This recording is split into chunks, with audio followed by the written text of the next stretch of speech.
Welcome back to Ragas designers. I hope అందరూ బాగున్నారని కోరుకుంటున్నాను. అలాగే ఇంకొక సరికొత్త డిజైన్ తోటి మీ ముందుకు వచ్చేసాను. లక్ష్మి గారు వచ్చేసి ఈ బ్లౌజ్ ఆర్డర్ చేసుకున్నారు. ఆల్రెడీ తను ఈ శారీ, ఇది శారీ ప్యాటర్ను, ఆల్రెడీ ఈ శారీలో బ్లౌజ్ని స్టిచ్ చేసుకున్నారు. వాళ్ళ పాపకి కాలేజ్లో ఏదో ఫంక్షన్ ఉందని చెప్పేసి సెకండ్ బ్లౌజ్ డిజైన్ చేయమని మనకి ఇచ్చారు. ఈ కింద ఉన్న శారీలో బోర్డర్ ప్యాటర్న్ తీసుకొని మనము బ్లౌజ్ని ఇలా డిజైన్ చేసాము. చూస్తున్నారు కదా, దగ్గరగా బ్యాక్ వచ్చేసరికి పాట్ నెక్ షేప్ ఇచ్చేసాము. అలాగే శారీలో ఉన్న బార్డర్ ప్యాటర్న్ తోటి పూస, స్ప్రింగ్, థ్రెడ్ తోటి యూజ్ చేసాము. డిఫరెంట్ అంటే light pink and dark pink. అలాగే హ్యాండ్స్ కూడా ఎల్బో ఇచ్చేసి కింద డిఫరెంట్ షేప్ కట్ వర్క్ ఇచ్చేసాము.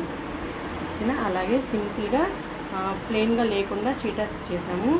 అలాగే ఫ్రంట్ కూడా వన్ సైడ్ వర్క్ అనమాట. నచ్చిందా వర్క్ మీకు? చాలా నీట్ ఫినిషింగ్తో ఉంది. ఇలాగ